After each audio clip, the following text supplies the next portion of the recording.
what should we do?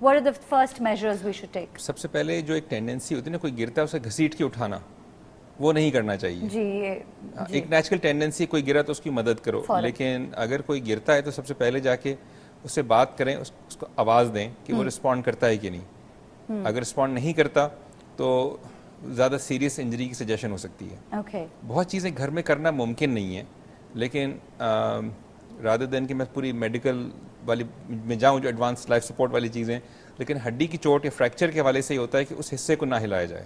Don't move that part. ٹھیک ہے. اگر کوئی زمین پہ لیٹا ہوا ہے تو ظاہر ہے اس کو آپ زمین پہ چھوڑ نہیں سکتے, لیکن اگر جیسے ٹانگ میں چوٹ آئی ہے, گھٹنے کے نیچے سے آپ کو خدشہ ہے کہ ٹانگ آپ کو ٹیڑھی نظر آئی کہ ہڈی ٹوٹی ہے, ٹھیک ہے, تو اس کو جھٹکے دے کے ہلانا یا کچھ کرنا وہ اپروپریٹ نہیں ہے, کیونکہ اس میں بہت خون اندر بہہ بلیڈنگ ہو سکتی ہے اور درد تکلیف. ایگزیکٹلی. بہت دفعہ صرف یہ کرنا ممکن ہوتا ہے کہ آپ اس جگہ کو ہلنے سے مزید روکیں. اور بہت سمپل طریقہ گھروں میں جو ایک چیز ہر ایک کی ہوگی, دیکھیں جو پلاسٹر آف پیرس کے سپلنٹس ہیں وہ گھروں میں نہیں ہوں گے, لیکن جو فرسٹ ایڈ کی سمپل چیزیں ہوتی ہیں کہ اب 3-4 اخبار کو رول بنائیں, جیسے رول ہو کے آتے ہیں نا صبح اخبار والے دیتا ہے, ٹائٹ آپ اس طرح اخبار کا ایک رول رول کر کے بنائیں, اس لمب کی چاروں طرف رکھ کے کسی کپڑے سے کسی دوپٹے سے اگر لپیٹ دیں, جینٹلی اس کو لفٹ کر, 3-4 لوگ اس میں چاہیے ہوتے ہیں, تو ایک طرح سے ایمرجنسی سپلنٹ کا کام کر سکتا ہے. ٹھیک ہے. اور یہ کیوں ضروری ہے, مطلب یہ کام کرنے سے اور اسپتال تک پہنچنے سے پہلے تک ہاؤ ڈز دس ہیلپ, مطلب ہم نے پیشنٹ کی کتنی مدد کی؟ پہلے تو تکلیف میں کمی آتی ہے, اوکے, درد کم ہوتا ہے, کیونکہ ہڈی ٹوٹنے کا درد دنیا کی شدید ترین تکلیفوں میں شمار ہوتا ہے. among the most painful things possible is a broken bone. Second چیز جو ہوتی ہے کہ اگر ٹوٹی ہوئی ہڈی ہے اور وہ ہل رہی ہے تو اس کے آس پاس جو خون کی شریان آرٹریز ہیں, وینز ہیں, نروز ہیں, ان کو چوٹ لگ سکتی ہے. تھرڈ چیز اور ہو سکتی ہے کہ جو ہڈی ہے وہ اگر جلد کے اندر جیسے ٹوٹی ہے, بند چوٹ ہے, تو وہ باہر آ سکتی ہے. اور ہم نے یہ دیکھا ہے کہ ہاں کہ جو بونز ہیں وہ ہڈی کو توڑ کے ایک دفعہ باہر آ جائے تو اس میں انفیکشن کی رسک بہت ہائی ہے. اور اینکل ٹوسٹ کے ڈاکٹر صاحب بہت سارے پرابلمس ہوتے ہیں نارمل روٹین میں, سو جس کو ہم لوگ مس انڈرسٹوڈ کر دیتے ہیں کہ بھئی ہڈی ٹوٹ گئی ہے. یہ اینکل ٹوسٹ کرنے کا مطلب ہے کہ آپ کے موچ آ جانا, لیگمنٹس میں پارشل انجری ہوتی ہے. اوکے, جو اینکل پہ ہڈی کے جو جوائنٹ کو اسٹیبلائز کرنے کے لیے لیگمنٹس ہوتے ہیں تو وہ پارشل ٹیئر ہوتا ہے, that is a aspirin, Urdu میں جس کو موچ کہتے ہیں. برف لگانا, گرم تو امیڈیٹلی کبھی اس چوٹ کو نہیں کرنا چاہیے. آئیڈیل چیز ہے کہ برف کی سکائی کریں, آئس پیک لگا لیں. آئس پیک جو جیل والے فارمیسیز ملتے ہیں وہ ہونا ضروری نہیں ہے, برف توڑ کے پلاسٹک کی تھیلی میں ڈالیں, پتلا کپڑا لپیٹ کے آپ آئس پیک رکھ دیں. تو اینکل اسپرین کے لیے, ٹوسٹ اس طرح کی چیزوں کے لیے تو آئس پیک سب سے چیز ہے. فریکچر کے لیے وہ اتنا افیکٹو نہیں ہوتا. اور کراچی میں پھر بھی بہت سی ڈفرینٹ آرگنائزیشنز ایمبولینس سروسز چلا رہی ہیں, تو ان کو کال کر لینے سے بہت زندگی آسان ہوتی ہے. کچھ ہیں جن کے پاس ایکچولی ٹرینڈ ڈاکٹر بھی ہوتا ہے, ٹرینڈ پیرامیڈکس ہیں, اور ان کے پاس ہر قسم کے اموبلائزیشن اور ٹرانسپورٹیشن کی سہولت موجود ہے جو کسی آپ کو ڈیولپڈ کنٹری میں ملے گی. I am very happy to see کہ یہ چینج ہے ان ایمبولینسز جو میں پچھلے 2-3 سالوں سے میں دیکھ رہی ہوں, آئی ایم ویری ہیپی. تھوڑی دیر کے لیے ہم یہاں گفتگو کو روک دیتے ہیں اور میں آپ سب کو لے کر چل رہی ہوں راولپنڈی ڈاکٹر سہیل اقبال شیخ صاحب سے ملنے کے لیے. He is a consultant orthopaedic surgeon at the Islamic International Medical Centre. چل کے دیکھتے ہیں کہ یہ فریکچرز اور فالز کے بارے میں کیا کہیں گے ہم سب سے.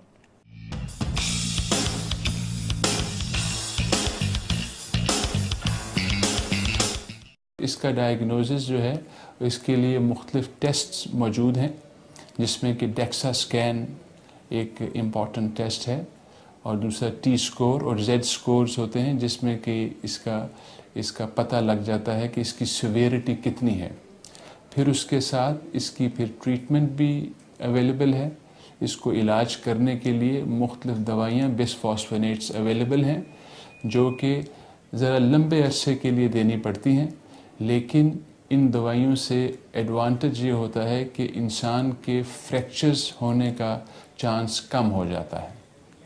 تو کیونکہ بڑھاپے کی عمر ہو اور اس میں فریکچرز ہو جائیں تو وہ اس کا علاج پھر کافی مشکل بھی ہو جاتا ہے اور لمبا ہو جاتا ہے, اور مریض کے لیے کئی دفعہ لائف تھریٹننگ بھی ہو جاتا ہے. جس طرح کے ہپ کے فریکچرز جو ہیں جو بہت کامن ہیں اس میں, اس قسم کی بیماری میں, آسٹوپروسس میں, intra capsular fractures of the hip اور extra capsular fractures of the hip, وہ بغیر آپریشن کے پھر ٹھیک نہیں ہوتے.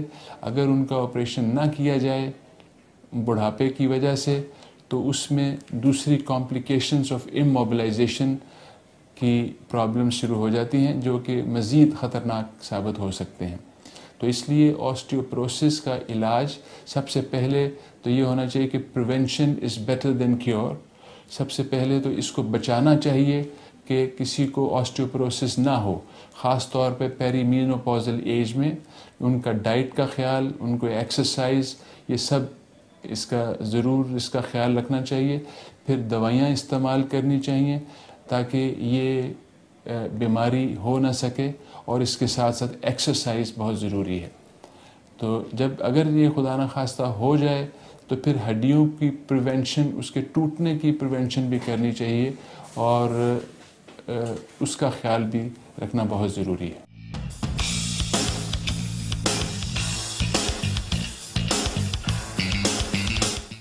ویسے تو جیا نے ہمیں آلریڈی ایک ریئل لائف سٹوری بتا دی ہے خالہ کے بارے میں، بٹ میں چاہوں گی کہ آپ ایک اور ریئل لائف سٹوری دیکھیں. ایک چھوٹا سا پیکیج ہے جو ہم نے آپ سب کے لیے تیار کیا ہے. Watch it and listen carefully. Real life story.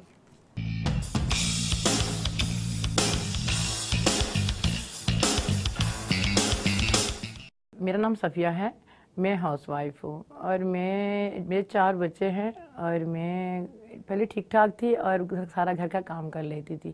تو اب مجھے 3 سال سے یہ پرابلم ہے کہ جسم میں درد رہتا ہے، اور جسم کی درد کی وجہ سے کافی پریشانیاں، میں کوئی کام بھی نہیں کر پاتی.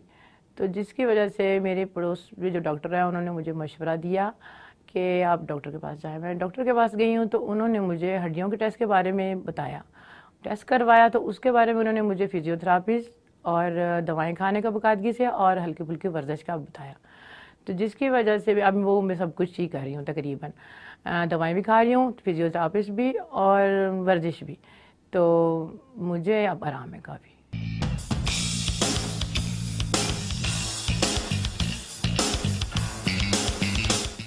انفارچونیٹلی باتوں میں وقت کا نہیں پتہ چلا. جیا تھینک یو سو مچ. آپ نے آج کچھ بہت امپورٹنٹ پوائنٹس ہائی لائٹ کیے جو آئی آلویز فیل کہ مجھ سے بہتر یہ ہے کہ کوئی سیلیبریٹی آ کے کہے. It hits home, it makes more sense. لوگ آپ سے ایٹ لیسٹ کم از کم وہ سارے لوگ جو آپ سے ریلیٹ کر پاتے ہیں، جو آپ سے انسپائرڈ ہیں، وہ تو آپ کی بات سنیں گی. So thank you for bringing light to those subjects. And doctor صاحب thank you so much for endorsing certain things that we wanted to discuss, and we will definitely invite you back to speak in more detail about the complications of fractures and what we can do before them. So thank you to both of you, and thank you all for watching. لیکن میں کہیں نہیں جا رہی، صرف ہمارے مہمان جا رہے ہیں. آپ لوگ لیجیے گا ایک چھوٹی سی break. Come back with your exercise mats, your papers, your pencils and notepads. Stay tuned.